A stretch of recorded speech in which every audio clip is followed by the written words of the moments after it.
Le cercle RH et un grand entretien aujourd'hui avec une question philosophique. On va rester un peu dans le smart job, le smart philo, sur qu'est-ce qu'un leader. Ça, c'est une question fondamentale parce que vous êtes entrepreneur, vous dirigez votre entreprise, vous l'avez fondée, vous avez réussi.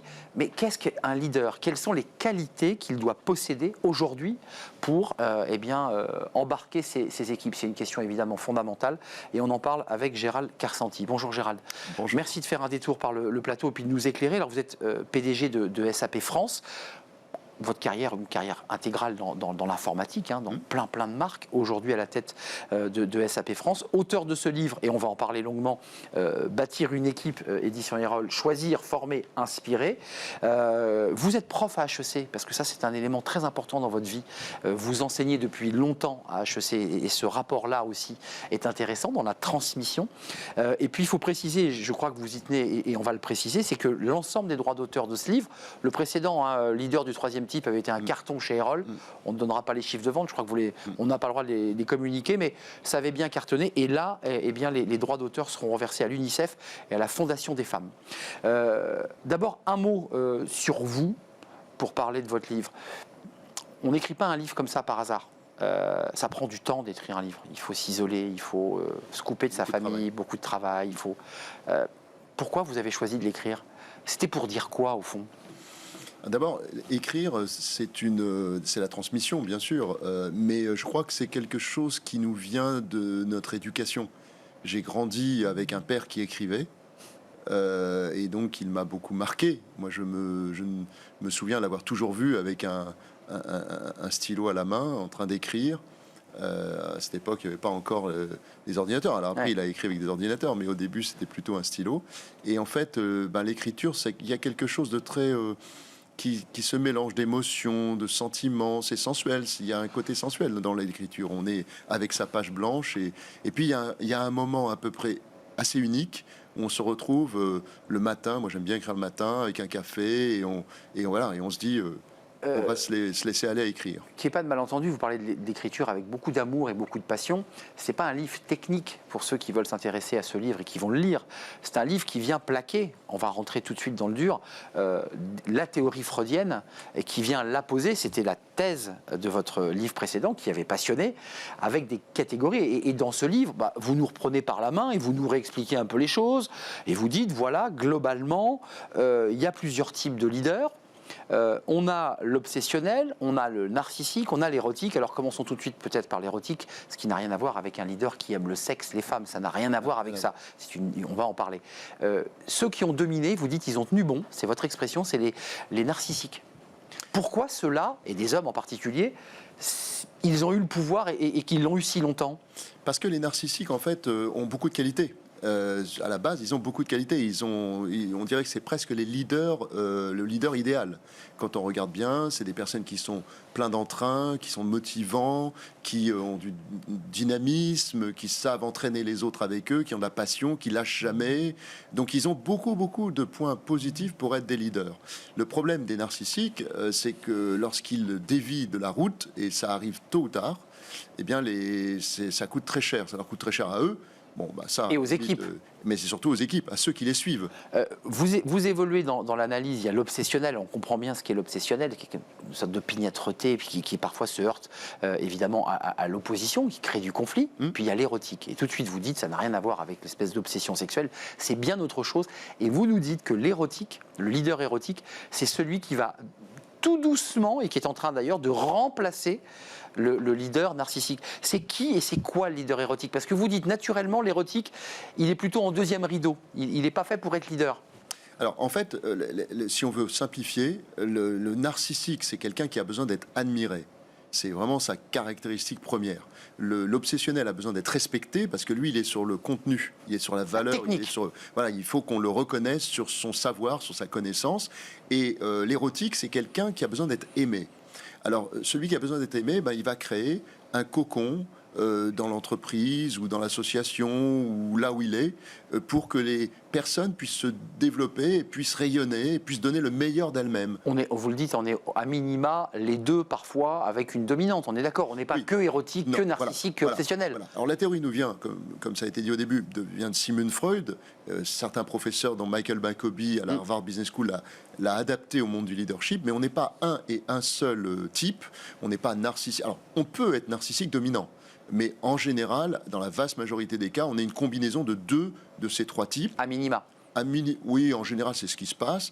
Et donc, on est un narcissico-érotique ou un narcissico-obsessionnel, etc. Mais Gérald Kersanti, quand vous êtes dans vos équipes SAP, parce que vous avez une vision très en hauteur, on dézoome, on a une vision très philosophique finalement de l'entreprise, mais quand vous êtes dans le business et le travail, parce que vous êtes quand même PDG, vous y mettez ces grilles de lecture-là aussi quand vous êtes dans le recrutement, quand vous constituez votre équipe, parce que vous avez une équipe. Alors, dans le livre, j'aborde beaucoup de théories, pas uniquement celle-ci. C'est vrai. Et en fait, je me réfère en fonction du problème que j'ai à régler ou de la situation à plusieurs théories. Mais bien sûr, j'y fais référence parce que c'est la seule façon de construire des équipes complètes, diversifiées. On va parler peut-être de diversification, mais en tout cas, c'est une diversification de style et de type, et c'est quand même très important. Si on n'a qu'un seul type de profil dans l'équipe, ça va pas fonctionner. Si on a un mélange de personnalités, on a plus de chances d'être créatif et d'avoir des idées intéressantes et de développer l'entreprise dans une direction qui n'est pas convenue, on va dire. Je ne l'ai pas précisé en introduction, mais je voulais quand même le dire parce que c'est toujours intéressant quand un PDG change de casquette et devient journaliste, parce que par ailleurs, dans ce livre, le dernier quart du livre, c'est que vous avez donné la parole à des inspirants, des fondateurs, des PDG, des personnes qui dirigent de grandes écoles comme Polytechnique, et vous leur avez posé la question comme un journaliste, raconte-moi, dis-moi. Alors il y a des interviews comme un journaliste, puis aussi des textes très libres. Il en ressort une chose assez intéressante, c'est quand vous leur demandez alors comment tu bâtis ton équipe et comment ça se passe pour toi, en lisant certains témoignages, mais ils répondent pas toujours à la question. C'est quoi? Il y a une gêne, ils sont embarrassés, c'est pas le sujet qui les intéresse, ou le sujet les passionne trop et c'est sensible? Non, parce que en fait, je pense que c'est un sujet qui est très vaste. En fait, dès qu'on touche à l'équipe, on touche au recrutement, bien sûr, on touche à la constitution d'une équipe, à l'harmonie, au collectif, au dialogue, à la collaboration, on touche à plein de choses, et ça évoque chez les personnes, l'individu lambda réagirait de la même façon. Donc un dirigeant, c'est un homme ou une femme comme tout le monde, et ça génère chez eux une réaction souvent émotionnelle. J'allais le dire, émotionnelle. Oui, et qui les amène à se livrer plus personnellement. Et on a des témoignages, en particulier sur les textes écrits, on a des témoignages qui sont de très beaux textes, avec de très belles choses. De personnes même qui vous remercient en vous disant mais oh merci de me poser cette question. Ça fait tellement longtemps que je veux dire que je n'aurais jamais réussi ce que j'ai fait sans mon équipe. Ça, c'est intéressant. Ah oui. C'est-à-dire qu'un leader, c'est comme ça qu'est venue la genèse de ce livre. Quand on a discuté avec l'éditeur d'un nouvel ouvrage, l'idée était peut-être de faire une seconde mouture de leader du troisième type, ce qui me paraissait pas le plus approprié. Et j'ai dit, finalement, un leader, c'est bien, mais un leader seul ne peut rien faire. Il lui faut une équipe. Et l'idée est venue comme ça. Mais vous qui êtes à la tête d'une entreprise, PDG d'une entreprise SAP, qui enseignait à HEC, qui est une école très prestigieuse, qui forme de futurs dirigeants et des cadres, quel message vous leur faites passer? Parce que vous avez un rôle, les enseignants ont un rôle sur la manière, l'attitude, puisque vous évoquez longuement dans votre livre les soft skills, puisque la théorie que vous développez, vous dites, voyez-vous doucement ce que je vous écris là, c'est en fait la définition des soft skills. On parle d'ailleurs. Et vous en parlez largement. Quel message vous faites passer à vos étudiants? Parce que ça, c'est eux l'entreprise de demain. Oui, bien sûr, c'est notre futur. Donc, d'abord, il y a de la théorie, parce que je suis convaincu que quand on maîtrise la théorie, on peut être plus efficace dans l'opérationnel, déjà premièrement. Mais après, sur la partie de la vie dans l'entreprise, la vie tout court, je leur dis, regardez bien autour de vous, vous allez rencontrer tout au long de votre vie, vous allez rencontrer des personnes extraordinaires, ces personnes vont vous inspirer, ces personnes vont vous apporter de la valeur, c'est elles qui vont vous faire grandir. Je leur dis aussi, parce que c'est l'expérience que j'ai eue, qu'il faut très vite comprendre que seul, on ne peut rien faire, parce qu'on ne connaît que très peu de choses, et on a besoin d'avoir autour de nous une équipe de talents, des diversifiés, qui sont capables de nous apporter une sorte de complétude. Et donc, il faut avoir une grande humilité. Et on peut sortir de Polytechnique, d'HEC, de Sciences Po, n'importe quelle école. Tous les diplômes, ouais. Tous les diplômes, on ne connaîtra qu'une bribe de ce que l'on va apprendre tout au long de sa vie. Et surtout, ce qu'on va apprendre, c'est dans les contacts humains. Or, aujourd'hui, la technologie qui est formidable. Je suis patron j'ai passé ma vie dans le digital. Bah oui. Donc, vous me faites peur. Ce n'est pas moi qui vais dire... Ces gens du digital qui disent attention. Non, je pense que comme je le dis souvent, j'ai même posté récemment un papier sur Michel Serres qui parlait du passé et qui disait non, le monde d'avant n'était pas mieux. Le monde d'aujourd'hui est mieux. On vit plus longtemps, on vit en meilleure santé. Et tout ça, c'est grâce à la technologie. Par contre, ce qui est certain, c'est que la technologie a tendance, avec les réseaux sociaux notamment, si on n'y fait pas attention, à nous couper de ce qui est important, c'est-à-dire les relations humaines. Mais c'est la question que je voulais vous poser, parce qu'à travers ce livre, on se dit, bon, on voit qu'il est très important d'avoir les outils, la théorie, les chercheurs qui, depuis les années 50, d'ailleurs, travaillent aux États-Unis sur les leaders autoritaires, disant d'ailleurs dès les années 50 que globalement ça allait disparaître. Ils ont bien tenu quand même, parce que 70 ans après, il y en a encore. C'est un long processus que les transitions. Vous pensez qu'on est dans une vraie transformation, pour ne pas dire une révolution? On le voit aujourd'hui sur les questions et les débats, pour ne pas dire les polémiques autour de l'égalité homme-femme, sur des attitudes de certains hommes politiques ou de certains décideurs à l'égard des femmes. Est-ce que vous avez le sentiment que le monde change? C'est douloureux, mais il change. C'est évident. Le problème, et si on regarde l'histoire, je suis passionné d'histoire, quand on regarde l'histoire, malheureusement, les transitions sont longues déjà, elles prennent du temps. Alors peut-être qu'elles s'accélèrent aujourd'hui, mais elles prennent du temps. Et malheureusement, elles évoluent avec des pics. Et puis une fois que le pic est atteint, eh bien, le monde nouveau apparaît. On a vu dans la première partie du siècle dernier, entre 1900 et 1950, il s'est malheureusement passé beaucoup de choses graves. Donc, je ne veux pas porter mauvais œil, mais la réalité, c'est qu'on voit bien en ce moment qu'on est dans une phase d'évolution sociétale. On voit bien que de nouveaux leaders sont en train d'émerger, mais on voit bien qu'en parallèle, le monde est en train de partir en vrille. Entre la violence, entre les guerres... La violence du quotidien, autorisez-moi. C'est-à-dire qu'il y a un paradoxe entre ce désir d'être dans la bienveillance, et c'est le message que vous portez sur le plateau, et puis la réalité du quotidien des Français qui disent au quotidien, mais le monde est de plus en plus violent. On voit de la violence, on voit une guerre ce qu'on pensait ne plus être possible. Donc ça arrive, on est reprojeté au milieu du siècle dernier. Donc on est en 1940. Donc on est quoi, sur une ligne de crête? On est sur un moment de bascule, d'équilibre précaire? Oui, et je pense qu'on voit monter des totalitarismes un peu partout, des extrémismes d'ailleurs, même dans l'expression politique. Mais la réalité, c'est qu'on est en train d'atteindre la crête. Et j'en suis absolument convaincu, une fois qu'on aura atteint qu'on aura passé cette phase, eh bien, va émerger une nouvelle société avec les leaders que je décris. Mais le PDG que vous êtes, l'auteur de ces livres, le professeur d'HEC, quand vous avez vos managers en réunion, et vous les avez, qui vous disent, moi j'ai des collaborateurs à fleur de peau, je ne peux plus leur parler, je ne peux plus leur donner d'ordre. Comment vous gérez ces situations-là? Comment vous l'appliquez aussi, et comment vous êtes traversé par vos théories? Alors, je ne dirais pas qu'on est parfait chez SAP. Personne n'est parfait, mais je pense que avec les membres du COMEX, on essaye justement de mettre en place un environnement qui permette aux gens de rayonner, d'être le mieux possible. Donc d'éviter ce genre de situation. Et donc, on essaye d'éviter ce genre de blocage. La première des choses, c'est qu'il faut que les collaborateurs soient libres d'expression, libres de frapper à ma porte, de rentrer, de me parler de ce qu'ils ont envie, sans se dire que ça va leur porter préjudice. Alors, c'est pas qu'un discours marketing, c'est une réalité. Mais pour ça, il faut avoir beaucoup de disponibilité, il faut avoir beaucoup d'humilité dans le sens d'accepter qu'on nous dise tout.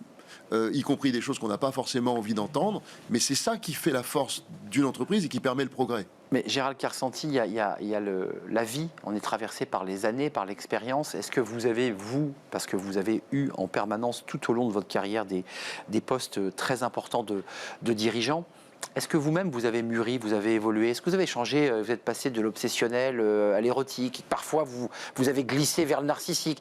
Est-ce que vous avez grandi aussi, vous, personnellement? Alors, je pense qu'on ne change pas vraiment de personnalité. On est comme on est, on grandit, après on la peaufine. Elle se patine. Oui, en fait, on est le produit de notre passé. Donc, c'est l'enfance, c'est les études, c'est les copains, c'est les relations personnelles qu'on peut avoir, c'est l'entreprise, l'environnement, et on devient unique. Nous sommes, vous et moi, nous sommes uniques. Personne ne nous ressemblera jamais, nous sommes uniques. Mais néanmoins, donc moi je pense que la personnalité, elle s'affirme dans Certes. le temps, mais elle est un peu. Mais est-ce qu'on est un peu escalée. victime de son environnement parce qu'on Par est contre, là devenu... où j'ai progressé, et ça j'encourage tout le monde à faire la même chose, c'est très, je le dis avec beaucoup de modestie, c'est l'apprentissage.